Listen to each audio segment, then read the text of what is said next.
meus amiguinhos das interwebs, bem-vindos novamente ao canal do Khaled. E esse é um Khaled...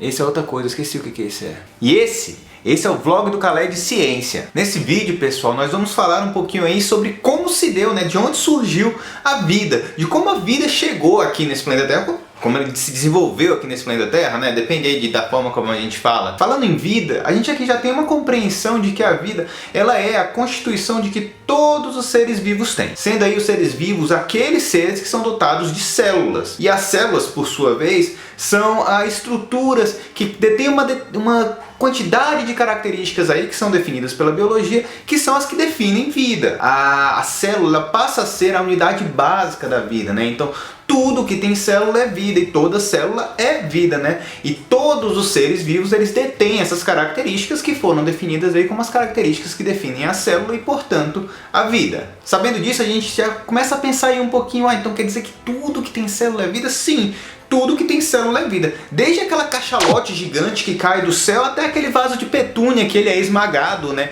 por essa baleia. Tudo isso é vida porque tudo isso são seres constituídos por células. Até mesmo a menor das bactérias que a gente conseguir pensar aí, né, que são seres unicelulares e extremamente pequenos, aí eles vão ser considerados vida porque eles são seres dotados de célula, mesmo que de forma unicelular. Mas a pergunta que esse vídeo está vindo pensar sobre não é sobre as características da vida, até porque eu já fiz isso em outro vídeo, mas é de onde vem, de onde é que surge a vida, né? Por que a vida está aqui na Terra? Por que ela desenvolveu aqui na Terra? Porque a gente conhece a vida aqui na Terra, não conhece em outros planetas até então, né? Não conhecemos vidas em outros planetas. Por que a vida que surge nesse planeta, ela surge com toda essa diversidade, né? Da onde que ela veio, afinal? Qual foi o primeiro ser vivo, no fim das contas? Para essas perguntas não existe assim uma resposta definitiva, não existe um consenso completo do que é isso, mas existe consensos aí, né, que a gente consegue teorizar sobre, e é a partir disso que a gente vai dar uma debruçada aqui nesse vídeo para a gente poder conversar um pouco mais de onde é que surge a vida, de onde é que vem a vida. Mas aqui, para a gente poder discutir, né, e se debruçar sobre esse assunto, a gente precisa voltar um pouco, dar uma pensada assim, um pouquinho, só um pouquinho assim, coisa de bilhões de anos. A gente começa aqui falando um pouco, né, compreendendo a história, na verdade, de todo o universo. A gente não vai falar muito sobre isso, mas é importante a gente saber que o universo ele surge, né, a partir aí da teoria do Big Bang, que significa basicamente a grande explosão, onde uma massa de matéria extremamente concentrada, né, ela explodiu e começou a se expandir, espalhando, né, sua massa por todo o espaço e tempo que sequer existia. Na verdade, isso fez passar a existir o espaço e tempo, né? E essa expansão ela acontece até hoje, tá? O universo ele nunca parou de se expandir, essa explosão ela nunca terminou, ela tá até hoje, né? E teoriza-se, né, que o universo ele é infinito e se é infinito, portanto, não tem fim, então continua em expansão. É impossível da gente assim limitar ou pensar no que é o limite do universo. Essa explosão inicial ela vai acontecer a coisa aí de mais ou menos 13,8 bilhões de anos. Passaram-se mais umas centenas aí de milhões de anos e começam a surgir, né, as primeiras estrelas, né, porque elas vão ser partes dessa massa que se explodiu, que vão se concentrar novamente e vão formar as primeiras estrelas, coisa de centenas de milhões de anos após, né, essa grande explosão. A nossa estrela, o Sol, especificamente falando dele, né, do nosso sistema solar, ele é muito recente quando a gente pensa no universo. Por quê? A gente tem a grande explosão há 13,8 bilhões de anos e a gente tem o surgimento da nossa estrela, do Sol, a coisa de 4,6 aí mais ou menos bilhões de anos atrás, ou seja,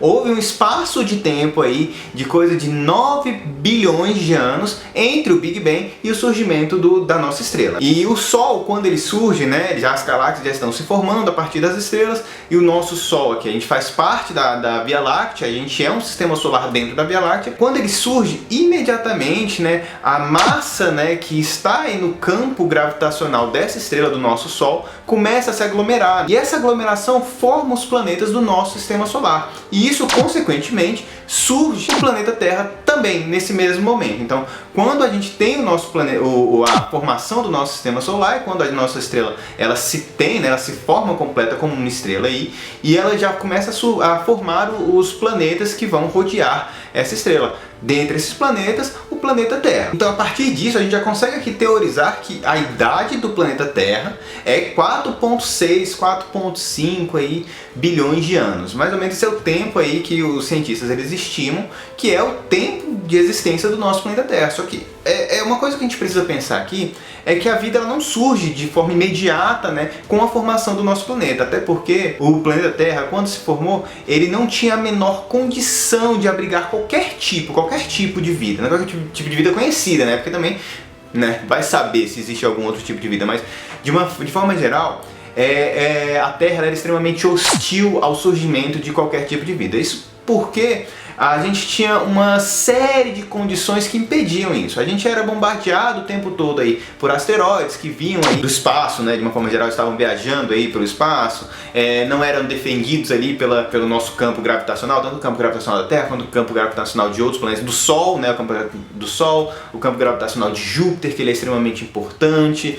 E assim, a gente era bombardeado o tempo todo por grandes asteroides que vinham, batiam na Terra, quebrava tudo e vinha quebrando. E assim, né, era impossível também nesse momento a Terra suportar água em formato líquido. Isso é uma constatação importante, porque a gente não consegue compreender, né? A ciência não consegue compreender que a vida surge sem água, porque a gente é basicamente grandes bolhas de água com depressão, em ansiedade, é basicamente o que a gente é. Então assim, é difícil compreender que num lugar que não exista água vai existir vida como a gente conhece. É muito, muito difícil conceber isso. E a Terra nesse momento ela não tinha nenhuma condição de suportar água no formato líquido. Isso é importante falar que era água no formato líquido, porque existem os outros estados da matéria, a gente tinha aí moléculas de água, só que em outros estados. Depois do surgimento da Terra, durante milhões de anos, a Terra passou por um processo de resfriamento que acontecia da seguinte forma. A água, ela se formava em nuvens no céu, e aí ela se precipitava, porque chegava lá em formato, ela se resfriava e ela caía. Ao cair, ela já chegava perto da superfície da Terra, se aquecia tanto que ela já evaporava novamente e subia, e ao subir virava nuvem e ficava nesse vai e volta aí durante muito tempo. Muito tempo mesmo, gente, não é pouco tempo, são milhões de anos que esse processo dura, em onde a gente tem essa evaporação de água, a água forma nuvem, cai, vira vapor de novo, sobe, sem nunca formar água em estado líquido aqui na superfície terrestre. E com esse resfriamento gradual da temperatura do planeta Terra, justamente por causa da existência dessa água, mesmo que não em formato líquido, em algum momento desses milhões de anos, passou-se, né, a ter essa possibilidade de formar água no estado líquido na superfície terrestre. E essa água ela se acumulava em pequenas erosões que tinham da rocha ali, lembrando que essas rochas também são formadas por esse próprio resfriamento da água ao tocar na superfície, né, e evaporar imediatamente, foram formando ali rochas, a água toca no magma, imediatamente esse magma se resfria e por aí vai gerando rochas. Essas rochas vão formar pequenas erosões, espaços onde a água, né, que é ali mais embaixo, começa a se acumular. Isso aumenta esse grau de resfriamento da Terra, né, fazendo com que ela fique ali cada vez menos hostil, por assim dizer, e começa a acumular água, tá? Então aí é que a gente tem os nossos proto-oceanos. Não tinha condição de formar um oceano ainda, mas a água ela começa a se acumular nos próprios espaços entre as rochas, tá? Então a gente começa a ter, nesse momento, água no formato líquido. E é nesse cenário onde a gente começa a ter esses grandes alagamentos, que são esses proto-oceanos que um dia virariam oceanos, que a gente vai ter o surgimento dos primeiros seres vivos. É na água que vão surgir ali a primeira concepção de ser vivo. Mas a gente ainda vai se debruçar ainda sobre como esses seres vivos nascem. Nessa terra primitiva, a qual a gente já tem uma crosta terrestre formada, né, com alagamentos de água e tudo mais, que os cientistas eles entraram em consenso que é aí que vai surgir as primeiras formas de vida. Só que não são formas de vida como a gente considera hoje, tá? A gente tem aí uma teoria que chama teoria dos coacervados, e é aqui que a gente começa a trabalhar em como a ciência compreende o surgimento da vida. A vida vai surgir na Terra cerca de 3,5 bilhões de anos atrás, com pequenas gotículas de moléculas, gotículas proteicas, por assim dizer, que ela conseguiu em algum momento, essas gotas d'água com proteína dentro, pequenas moléculas, conseguiu formar aí uma fina membrana. Essa fina membrana que envolvia todos esses pequenos glóbulos de água, ela era de uma certa forma seletiva, ela não permitia que qualquer coisa entrasse ou saísse dela. E nisso ela ia capturando, né, algumas outras proteínas. Quando essas proteínas entravam em contato com as proteínas dentro desse pequeno glóbulo de água, existia ali uma reação química que poderia ser ou não aceita, negada, que daria certo ou não. Dando certo, o que acontecia? Esse pequeno círculo, por assim dizer, esse pequeno glóbulo, ele conseguia se dividir em dois iguais. E a gente começa a ter um processo parecido com o que é a reprodução. Esses pequenos glóbulos, que eu tô falando glóbulos aqui, mas falando de uma forma bem errada, isso que era chamado de coacervados, tá? E por isso, né, que é a teoria dos coacervados.